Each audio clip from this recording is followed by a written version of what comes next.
أعوذ بالله من الشيطان الرجيم بسم الله الرحمن الرحيم. വേദിയിലിരിക്കുന്ന വിശിഷ്ട വ്യക്തിത്വങ്ങളെ, പ്രിയ സഹോദരി സഹോദരന്മാരെ, അസ്സലാമു അലൈക്കും വറഹ്മത്തുള്ളാഹി വബറകാതുഹു. ആദ്യമേ ഈയൊരു വലിയ നമ്മളുടെ സമയം ചിലവഴിച്ചുകൊണ്ടുള്ള നമ്മളുടെ വലിയൊരു ചിന്തയും ഒരുപാട് ദിവസത്തെ ദീർഘമായ ഇരുത്തവും ആലോചനയും മുന്നോട്ട് വെച്ച ഈ ഒരു സംരംഭത്തെ അല്ലാഹു സുബ്ഹാനഹു വ തആല ചരിത്രത്തിലെ വലിയൊരു മുന്നേറ്റമായും ഇനിയും ധാരാളമായി ഇതിൽ നിന്നും പ്രതിഫലനങ്ങൾ ഉണ്ടാവുന്ന ഒരു നിമിഷമായും റബ്ബ് സുബ്ഹാനഹു വ തആല നമ്മിൽ നിന്നും സ്വീകരിക്കുമാറാവട്ടെ എന്ന് ആദ്യമായി പ്രാർത്ഥിക്കുകയാണ്. ജെൻഡർ പൊളിറ്റിക്സുമായി ബന്ധപ്പെട്ട് എനിക്ക് തോന്നുന്നു ഇവിടെ നമ്മൾ സാധാരണയായി ജെൻഡറിനെ കുറിച്ച് സംസാരിക്കുമ്പോൾ എന്നും പറയുന്നത് പോലെ വെറുതെയെങ്കിലും ഒരു ഫെമിനിസത്തെക്കുറിച്ചോ നമ്മളുടെ കുട്ടികൾ ഫെമിനിസ്റ്റ് ആവുന്നു എന്ന പദം പറഞ്ഞുകൊണ്ടോ അതല്ല എങ്കിൽ നമ്മുടെ ആൺമക്കൾക്ക് ഇപ്പോൾ വിവാഹം കഴിക്കുവാൻ താല്പര്യമില്ല എന്ന് പറഞ്ഞുകൊണ്ടോ ഉത്തരവാദിത്ത ബോധമില്ല എന്ന് പറഞ്ഞതുകൊണ്ടോ ഒഴിവാക്കാൻ സാധിക്കുന്ന ഒരു ഡിസ്കോസിൻ്റെ പേരല്ല ജെൻഡർ ഡിസ്കോസ് എന്നത്. വളരെ ഗൗരവത്തോടുകൂടി പ്രത്യേകിച്ച് ഇസ്ലാമിൻ്റെ ബേസിൽ നിന്നുകൊണ്ട് എന്താണ് ജെൻഡറിനെ കുറിച്ച് സംസാരിക്കുന്നത്, ആണിനെക്കുറിച്ച് പെണ്ണിനെക്കുറിച്ച് ഇടത്തെക്കുറിച്ച് സ്വാതന്ത്ര്യത്തെക്കുറിച്ച് ഉത്തരവാദിത്തത്തെക്കുറിച്ച് കുടുംബത്തിനെക്കുറിച്ച് ഡ്യൂട്ടിയെക്കുറിച്ച് കുറച്ചുകൂടി ആഴത്തിലും ഗൗരവത്തിലും നമ്മൾ ചർച്ച ചെയ്താൽ മാത്രമാണ് നേരത്തെ സൂചിപ്പിച്ചതുപോലെ ഒരു സമൂഹത്തിൻ്റെ നല്ല ഭാവിയെ തകർക്കുവാൻ ആരെങ്കിലും ഉദ്ദേശിക്കുന്നുണ്ടെങ്കിൽ, അല്ല കറക്റ്റായി പറഞ്ഞാൽ ഇസ്ലാമിൻ്റെ ആശയ ആദർശങ്ങൾ ഇല്ലാതാവണം, അതിന് ജീവിതത്തെക്കുറിച്ചുള്ള സങ്കല്പം, മനുഷ്യനെക്കുറിച്ചുള്ള സങ്കല്പം, മൊറാലിറ്റിയെക്കുറിച്ചുള്ള സങ്കല്പം അതിൻ്റെ കടക്കൽ കത്തിവെക്കണമെന്ന് വല്ലവരും ഉദ്ദേശിച്ചാൽ ആദ്യം കുടുംബത്തിൻ്റെ വേരറുക്കുക എന്നതാണ് പരിഹാരമെന്ന് മനസ്സിലാക്കിയവരാണ് നമുക്ക് ചുറ്റുമുള്ളവർ. അതുകൊണ്ട് തന്നെ വളരെ നിസ്സാരമായ അർത്ഥത്തിൽ നമ്മൾ ഈ വിഷയത്തെ സമീപിക്കരുത്. ഇത് തീർച്ചയായിട്ടും ഈ ഒരു സംവാദം നമ്മളുടെ തുടർ പഠനങ്ങളിൽ വായനകളിൽ ഉണ്ടാവണമെന്നതാണ് എന്നോടെന്ന പോലെ തീർച്ചയായിട്ടും നിങ്ങളോടും പറയുവാനുള്ളത്. നേരത്തെ ഇവിടെ സൂചിപ്പിച്ചു അല്ലേ, ഇപ്പോൾ കണക്റ്റിൽ ഹോമോസെക്ഷാലിറ്റിയെ കുറിച്ച് പറഞ്ഞാൽ, ഹോമോസെക്ഷാലിറ്റി എന്നത് നമ്മളുടെ പാഠപുസ്തകങ്ങളിൽ ജെൻഡർ ന്യൂട്രൽ യൂണിഫോമുകളെക്കുറിച്ചും അത്തരം കുടുംബ സംവിധാനങ്ങളെക്കുറിച്ചും സംസാരിക്കുന്നത് ഒരു പൊളിറ്റിക്സിൻ്റെ ഭാഗമായി കൊണ്ടാണ് എന്ന് പറഞ്ഞാൽ, ഹോമോസെക്ഷാലിറ്റി എന്നത് ഗേ എന്നതോ ലെസ്ബിയൻ എന്നതോ ഇസ്ലാമിലില്ല എന്ന് നമ്മൾ ഇവിടെ നിന്ന് എഴുന്നേറ്റ് നിന്ന് പറഞ്ഞാൽ, കണക്റ്റ എന്ന് പറയുന്ന എക്സിബിഷൻ LGBTQ എന്ന് പറയുന്ന വലിയൊരു സമൂഹത്തെ നിരാകരിച്ചിരിക്കുന്നു എന്നതായിരിക്കും വലിയൊരു വാർത്ത. എന്ന് പറഞ്ഞാൽ ആർക്കും പറയുവാനോ പ്രതിഷേധിക്കുവാനോ എതിർത്തൊരു സംവാദത്തിലോ ഏർപ്പെടുവാനോ സാധിക്കാത്തത്ര ആഴത്തിൽ വേരൂന്നിയിരിക്കുന്നു ഇന്നത്തെ ചില ജെൻഡർ പൊളിറ്റിക്സുകൾ എന്നത് നമ്മൾ ഗൗരവത്തിൽ കാണേണ്ടുന്ന ഒന്നാണ്. അതുകൊണ്ടാണ് കേരളത്തിൽ തന്നെ എല്ലാവരെയും അല്ലെ, ഒരുപാട് ലക്ഷക്കണക്കിന് ആളുകൾ ഒരു സമയമായാൽ TV-യുടെ മുമ്പിലിരുന്ന് ഇന്നത്തെ ആ ഹൗസിൻ്റെ വിശേഷങ്ങൾ എന്തൊക്കെയാണെന്നറിയാൻ വേണ്ടി ഇരുന്ന് കാണുന്ന മനുഷ്യർ 2 പെൺകുട്ടികളെ കുറിച്ച് ഇത്രമാത്രം സങ്കടപ്പെട്ടത്. അതുകൊണ്ടാണ് ആ പെൺകുട്ടികളുടെ പൊളിറ്റിക്സ് എൻ്റെ പൊളിറ്റിക്സിന്, എൻ്റെ മതത്തിൻ്റെ പൊളിറ്റിക്സിന് ബാധിക്കില്ല, അല്ലെങ്കിൽ അത് ചേരുന്നതല്ല എന്ന് ആരെങ്കിലും പറഞ്ഞാൽ ഞങ്ങളുടെ വീട്ടിൽ അവരെ കയറ്റിക്കോളും, നിങ്ങളുടെ വീട്ടിൽ അവരെ കയറ്റുന്നില്ലെങ്കിൽ നിങ്ങൾ മനുഷ്യരല്ല എന്ന് പറഞ്ഞതും നമ്മൾ കേട്ടതാണ്. എന്ന് പറഞ്ഞാൽ വിശുദ്ധ ഖുർആനിൽ ലൂത്ത് നബി അലൈഹിസ്സലാമയുടെ സമൂഹത്തെക്കുറിച്ച് പറയുന്നുണ്ട്. ആ സമയത്ത് ലൂത്ത് നബി അലൈഹിസ്സലാം സ്വന്തം സമൂഹത്തോട് ചോദിക്കുന്ന ഒരു കാര്യമുണ്ട് അല്ലേ, മലക്കുകൾ അദ്ദേഹത്തിൻ്റെ വീട്ടിലേക്ക് പോകുന്നു, തങ്ങളുടെ അതിഥികളെ തങ്ങൾക്ക് സെക്സ് ചെയ്യാൻ ആവശ്യമുണ്ടെന്ന് ആവശ്യപ്പെടുന്നു, ഞങ്ങളുടെ ഇണകളാക്കണമെന്ന് ആവശ്യപ്പെടുന്നു, എൻ്റെ പെൺമക്കളെ നിങ്ങൾക്ക് വിവാഹം ചെയ്തു തരാമെന്ന് പറയുമ്പോൾ ലൂത്തെ ഞങ്ങൾക്ക് എന്താണ് വേണ്ടതെന്ന് നിനക്കറിയാമല്ലോ എന്ന് തിരിച്ച് ലൂത്ത് നബി അലൈഹിസ്സലാമയോട് ചോദിക്കുന്നുണ്ട്. ആ സമയത്ത് ലൂത്ത് നബി അലൈഹിസ്സലാം ആ കൂടിയിരിക്കുന്ന ജനസമൂഹത്തോട് ചോദിക്കുന്ന ഒരു ചോദ്യമുണ്ട്, അലൈസ മിൻകും റജുലുൻ റഷീദ, പക്വതയുള്ള, വിവേകമുള്ള, അന്തമുള്ള, നിലപാട് പ്രഖ്യാപിക്കാൻ ശേഷിയുള്ള മനുഷ്യനെക്കുറിച്ച്, മനുഷ്യൻ്റെ ജീവിതത്തെക്കുറിച്ച്, സൃഷ്ടിപ്പിനെക്കുറിച്ച് വകതിരിവുള്ള ഒരു മനുഷ്യനും നിങ്ങളുടെ കൂട്ടത്തിൽ എഴുന്നേറ്റ് നിന്ന് വർത്തമാനം പറയാനില്ലേ എന്നതായിരുന്നു ആ ചോദ്യം. യഥാർത്ഥത്തിൽ ആ ചോദ്യം ആവശ്യപ്പെടുന്ന ഒരു കാലത്ത് കൂടിയാണ് നമ്മൾ ജീവിച്ചു കൊണ്ടേയിരിക്കുന്നത് എന്ന് ആമുഖമായി പറഞ്ഞു വെക്കുകയാണ്. നമ്മുടെ കുറച്ച് ദിവസമായിട്ട് നമ്മളിങ്ങനെ കണ്ടുകൊണ്ടേയിരിക്കുന്ന എപ്സ്റ്റീൻ ഫയലിനെ കുറിച്ചായിരിക്കും അല്ലേ. നമ്മളെന്നും സ്ത്രീ സ്വാതന്ത്ര്യവാദികളെന്നും അതല്ല എങ്കിൽ വിദ്യാഭ്യാസം നിഷേധിക്കപ്പെട്ട ഒരു കൂട്ടരുടെ സംരക്ഷണത്തിന് വേണ്ടി യുദ്ധം തന്നെ ചെയ്യേണ്ടി വന്ന ഒരു കൂട്ടരെ കുറിച്ച് കൂടിയാണ് നമ്മൾ ഇന്ന് പറയുന്നത്. ട്രംപ് അടക്കമുള്ള, ഇലോൺ മസ്കിനെ പോലെയുള്ള, പ്രിൻസ് ആൻഡ്രൂവിനെ പോലെയുള്ള ധാരാളം ആളുകൾ, മൈക്കിൾ ജാക്സനെ പോലെയുള്ള സിനിമ സംവിധാന ഭരണ സ്ഥിരാകേന്ദ്രങ്ങളിലെ ശതകോടീശ്വരന്മാരെന്ന് നമ്മൾ വിശേഷിപ്പിക്കുന്ന ഒരു കൂട്ടം ആളുകളാണ് പീഡോഫീലിയയുടെ പേരിൽ ഇന്ന് നമ്മുടെ മുമ്പിൽ സ്ക്രീനിൽ തെളിഞ്ഞുകൊണ്ടേയിരിക്കുന്നത്. എന്ന് പറഞ്ഞാൽ അതിക്രൂരമായിട്ട് ആ പെൺകുട്ടികൾ അവരുടെ വീഡിയോസിൽ കൃത്യമായിട്ട് പറയുന്നുണ്ട്, പെയിൻഫുൾ മെമ്മറീസ്, അതല്ലാതെ വേറൊന്നും അവർക്ക് പറയാനില്ല. ഞാൻ 14-ാമത്തെ വയസ്സിലായിരുന്നു ക്രൂരമായിട്ട് അവരുടെ ആ ഗ്യാങ്ങിലെത്തപ്പെട്ടത്. ജെഫ്രി എപ്സ്ലീപ്സ് എന്ന് പറയുന്ന ആളിൻ്റെ കെണിയിൽ ഞാൻ 14-ാമത്തെ വയസ്സിൽ, 16-ാമത്തെ വയസ്സിൽ, 17-ാമത്തെ വയസ്സിലാണ് ഞാൻ ആ ഐലൻഡിലേക്ക് എത്തിപ്പെടുന്നത് എന്ന് പറയുന്ന നിരവധി പെൺകുട്ടികളുടെ കഥകളാണ് നമ്മളിന്ന് കേട്ടുകൊണ്ടേയിരിക്കുന്നത്. അപ്പോൾ എന്തായിരുന്നു എന്നാൽ ഒരു പുരുഷൻ്റെ കാമനകളെ തുറന്നു വിട്ടാൽ അതെത്രമാത്രം ക്രൂരമാകുമെന്നതിൻ്റെ നേർസാക്ഷ്യം കൂടിയാണ് നമ്മൾ കണ്ടുകൊണ്ടേയിരിക്കുന്നത്. ഇവിടെ നേരത്തെ അദ്ദേഹം സൂചിപ്പിച്ചു, കുടുംബം എന്ന വ്യവസ്ഥ തകർക്കുക എന്നത് മാത്രമല്ല. നമ്മൾ സാധാരണ LGBT കുറിച്ചൊക്കെ സംസാരിക്കുമ്പോൾ പറയാറുണ്ട്, ചില ആളുകൾ ഒരു ദിവസം വന്നിട്ട് നമ്മളോട് പറയുകയാണ്, ഞങ്ങൾക്ക് കുട്ടികളുമായിട്ട് സെക്സ് ചെയ്യാനാണ് താല്പര്യം, അതുകൊണ്ട് അതിന് ഞങ്ങൾക്ക് പെർമിഷൻ തരണമെന്ന് പറഞ്ഞാൽ നിങ്ങളതിന് അനുവദിക്കുമോ എന്നതായിരുന്നു സാധാരണ നമ്മൾ ഇത്തരം ജെൻഡർ പൊളിറ്റിക്സുമായി ബന്ധപ്പെട്ട ചർച്ചകൾ നടക്കുമ്പോൾ ചോദിക്കാറുള്ളത്. പക്ഷേ ഇപ്പോൾ നമ്മൾക്ക് ചിലപ്പോൾ നമ്മുടെ മുൻപിൽ പീഡോഫീലിക്കായ കുറേ മനുഷ്യർ എഴുന്നേറ്റ് നിന്ന് അവരുടെ ലക്ഷക്കണക്കിന് ഫോട്ടോസ്, ഇൻ്റർവ്യൂസ്, അഭിമുഖങ്ങൾ, ചിത്രങ്ങൾ, മെയിൽ സന്ദേശങ്ങളടക്കം നമ്മുടെ മുമ്പിൽ വന്നുകൊണ്ടേയിരിക്കുകയാണ്. അപ്പോൾ ആണെന്ന് പറയുന്നതിനെയും പെണ്ണെന്ന് പറയുന്നതിനെയും ഇസ്ലാം അതിൻ്റെ മൊറാലിറ്റി അടിസ്ഥാനത്തിൽ എവിടെയാണ് നിശ്ചയിച്ചിട്ടുള്ളത് എന്നത് നമ്മളൊന്ന് ആഴത്തിൽ പഠിക്കണമല്ലോ. അതിൻ്റെ ഒരു സമയം കൂടിയാണിത്. കാരണം സത്യവിശ്വാസികളെ നമ്മളെ സംബന്ധിച്ചിടത്തോളം വിശുദ്ധ ഖുർആനിലൊരു പദമുണ്ട്, ലൈസ ദക്കറു കൽ ഉൻസ, ആണ് പെണ്ണിനെ പോലെയല്ലല്ലോ. ഇത് പറയുന്ന മറിയം ബീവിയുടെ ഉമ്മയാണ്. എനിക്കൊരു പെൺകുഞ്ഞാണ് റബ്ബെ പിറന്നു പോയത്, അവൾ പെൺകുട്ടിയാണ്.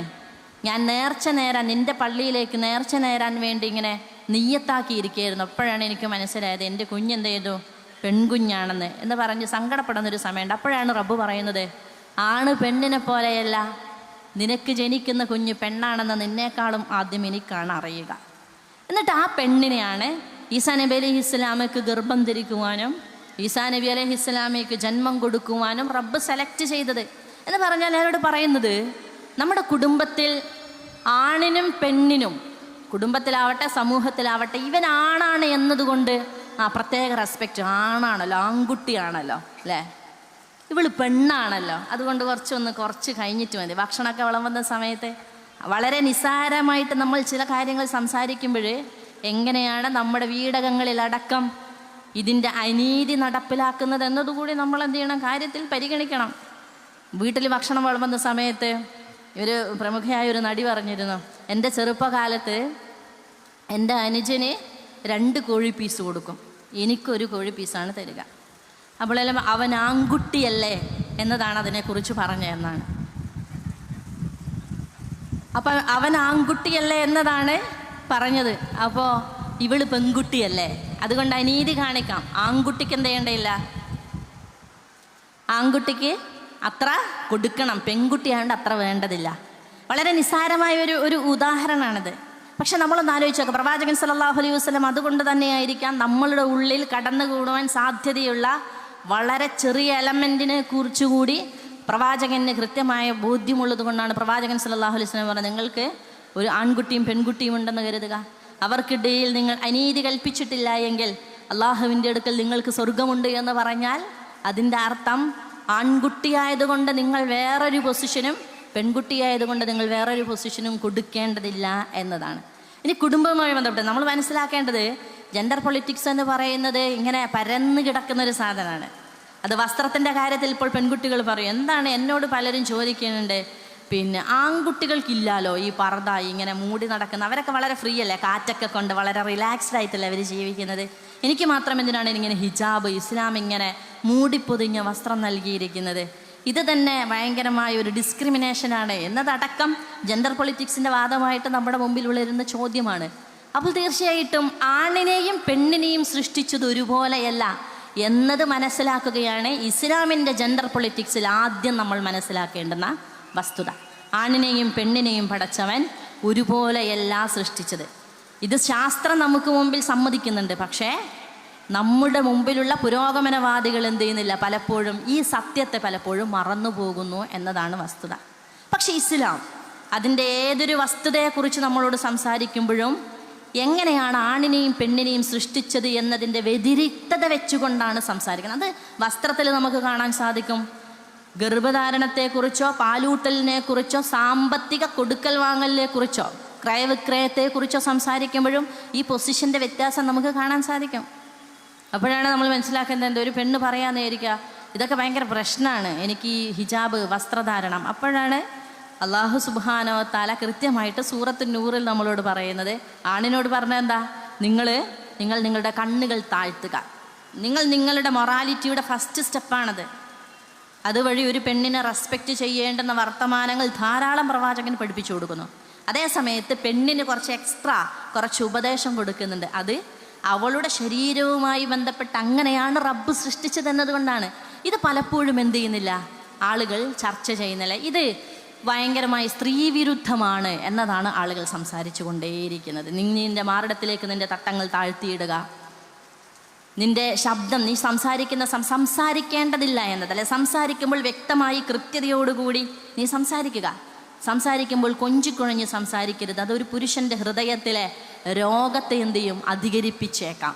അവിടെ പ്രതിക്കൂട്ടിൽ നിർത്തപ്പെടുന്നത് പെണ്ണിനെയല്ല, യഥാർത്ഥത്തിൽ അതിനെ നോക്കുമ്പോൾ ആണിൻ്റെ രോഗത്തെയാണ് അള്ളാഹു സുബ്ഹാനഹു വ തആല പ്രതിക്കൂട്ടിൽ നിർത്തുന്നത്. അതുകൊണ്ട് അങ്ങനെയാണ് അള്ളാഹു സൃഷ്ടിച്ചത് എന്ന വസ്തുതയെ മനസ്സിലാക്കി വേണം നമ്മൾ ആണിൻ്റെയും പെണ്ണിൻ്റെയും ഇടത്തെക്കുറിച്ച്, യാത്രയെക്കുറിച്ച്, വസ്ത്രധാരണത്തെക്കുറിച്ച്, മൊറാലിറ്റിയെക്കുറിച്ചൊക്കെയും സംസാരിക്കേണ്ടത് എന്നർത്ഥം.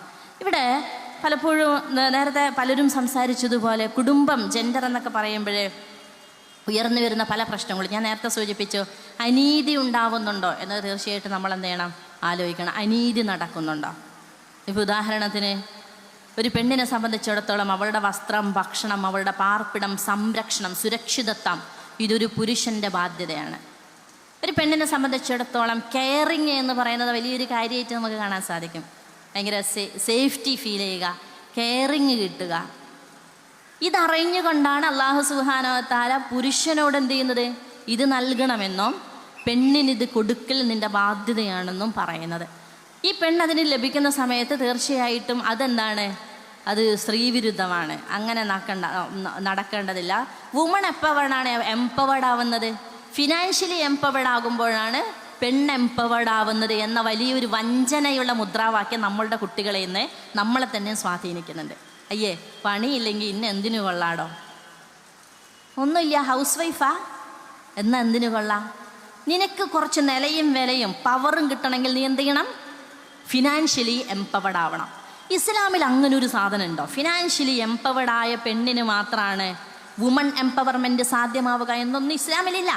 അവൾക്ക് ജോലി ചെയ്യാൻ ആഗ്രഹിക്കുന്നുണ്ടെങ്കിൽ അവൾ ജോലി ചെയ്യട്ടെ, അവൾ പണം സമ്പാദിക്കുകയും ചെയ്യട്ടെ. പക്ഷെ അതൊരു പ്രഷറായിട്ട് ഇങ്ങനെ മാത്രമേ നീ വുമൺ എംപവേർഡ് ആകൂ എന്നൊരു പ്രഷർ ചെയ്യലെന്തില്ല, ഇസ്ലാമിലില്ല. സ്വാഭാവികമായിട്ട് നേരത്തെ സൂചിപ്പിച്ചതുപോലെ ഗർഭധാരണം, പാലൂട്ടൽ എന്നൊക്കെ പറയുന്ന വലിയ ഉത്തരവാദിത്തങ്ങൾ അവളെ സംബന്ധിച്ചിടത്തോളം ഉണ്ടാകുമ്പോഴേ ഡബിൾ ബേർഡൻ നൽകിയിട്ട്, ഇരട്ട ഭാരം നൽകിയിട്ട് അവളെ ഈ പറയുന്ന വുമൺ എംപവർമെൻറ്റിൻ്റെ അതുണ്ടല്ലോ ഒരു രസിപ്പിക്കുന്ന വർത്തമാനത്തിൽ പലപ്പോഴും ഇങ്ങനെ പിടിച്ചു കെട്ടിയിട്ട് ഇതാണ് നിൻ്റെ എംപവർമെൻറ്റ് എന്ന് പറയുന്ന തിയറികളെ നമുക്ക് കാണുവാൻ സാധിക്കും. മറ്റൊന്നാണ്, ആർക്ക് വേണ്ടി സാക്രിഫൈസ് ചെയ്യേണ്ടതില്ല.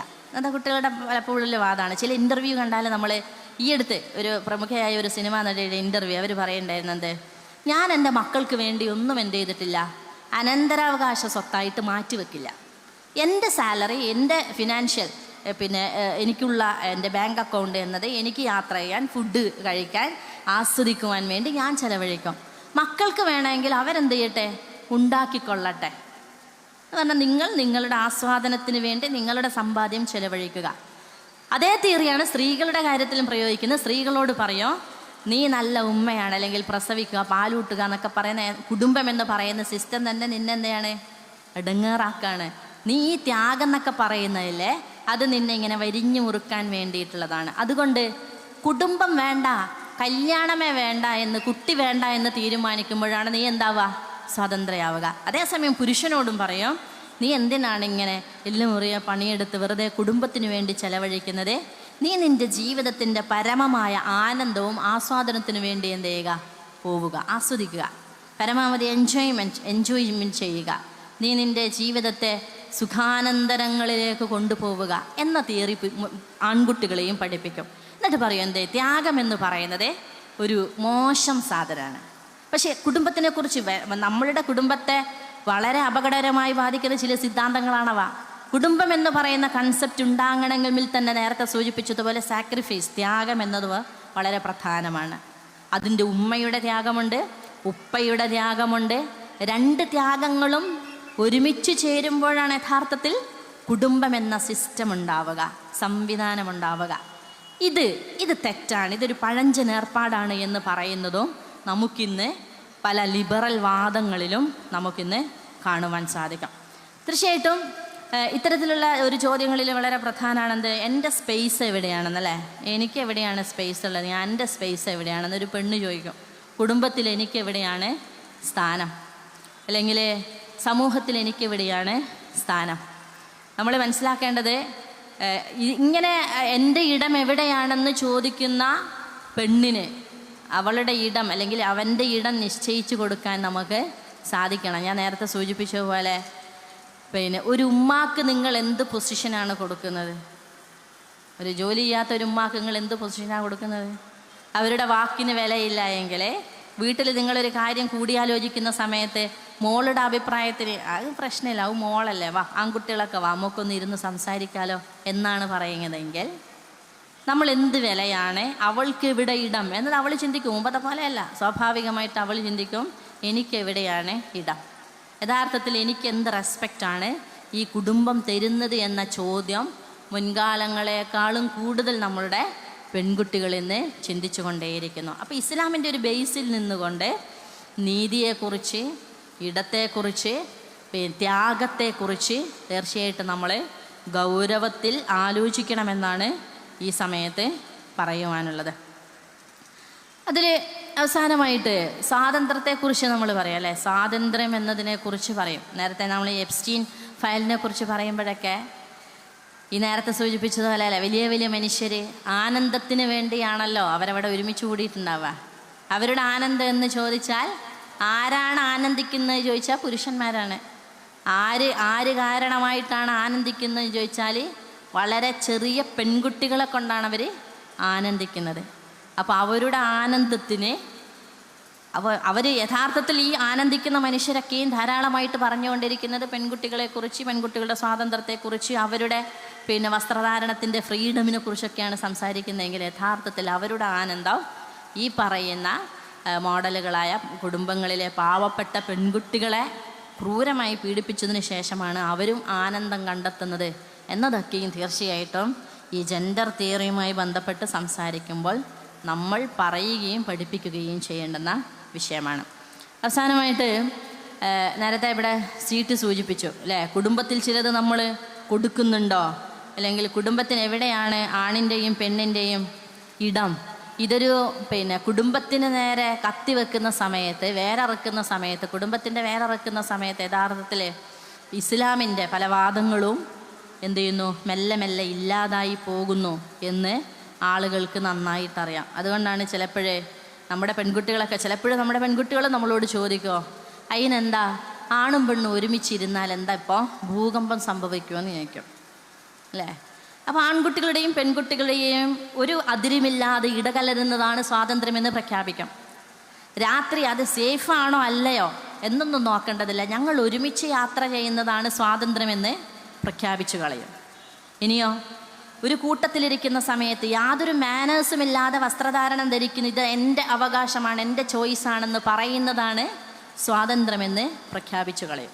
ഒടുവിലോ പുരുഷൻ്റെ യഥാർത്ഥ സ്വഭാവം കാണിക്കുന്ന സമയത്ത് നമ്മളതിനെതിരെ വർത്തമാനം പറയുകയും ചെയ്യും. ഇവിടെയാണ് ഞാൻ നേരത്തെ സൂചിപ്പിച്ചത്, 2 വ്യക്തികളെയും അള്ളാഹു സുബ്ഹാനഹു വ തആല സൃഷ്ടിച്ചത് അനാറ്റമിക്കലി, ഫിസിക്കലി, മെൻ്റലി, സെക്ഷലി വ്യത്യസ്തമാണ് എന്ന് അറിഞ്ഞുകൊണ്ട് വേണം അവരുടെ സ്വാതന്ത്ര്യത്തെക്കുറിച്ചും അവരുടെ ഇടത്തെക്കുറിച്ചും സംസാരിക്കാനെന്ന് വ്യത്യസ്തങ്ങളായ ഖുർആനിക പാഠങ്ങൾ എടുത്ത് പരിശോധിച്ചാൽ നമുക്ക് കാണുവാൻ സാധിക്കും. അതുകൊണ്ട് തന്നെ ഇസ്ലാമിൻ്റെ ഇത്തരം മൂല്യങ്ങളെ ഗൗരവത്തോടു കൂടി കാണുകയും ആ മൂല്യങ്ങളെക്കുറിച്ച് നല്ല ജാഗ്രത പാലിക്കുകയും ചെയ്യുക എന്നതാണ് ജെൻഡർ പൊളിറ്റിക്സുമായി ബന്ധപ്പെട്ട് നമ്മൾ പഠിക്കേണ്ടുന്ന പാഠം. അതോടൊപ്പം കുടുംബവുമായി ബന്ധപ്പെട്ട് ആൺ പെൺ ഇടത്തെക്കുറിച്ച്, സ്വാതന്ത്ര്യത്തെക്കുറിച്ചൊക്കെ സംസാരിക്കാം. മൊറാലിറ്റിയുമായി ബന്ധപ്പെട്ട് സംസാരിക്കുമ്പോൾ കുറച്ച് കൂടുതൽ ഗൗരവത്തിലുള്ള ചർച്ചയും വായനയും ഈ വിഷയത്തിൽ വേണമെന്ന് കൂടി പറഞ്ഞുകൊണ്ട് ഞാൻ എൻ്റെ വാക്കുകൾ അവസാനിപ്പിക്കുകയാണ്. ആഖിറു ദഅ്വാനാ അൽഹംദുലില്ലാഹി റബ്ബിൽ ആലമീൻ. അസ്സലാമു അലൈക്കും വറഹ്മത്തുള്ളാഹി വബറകാതുഹു.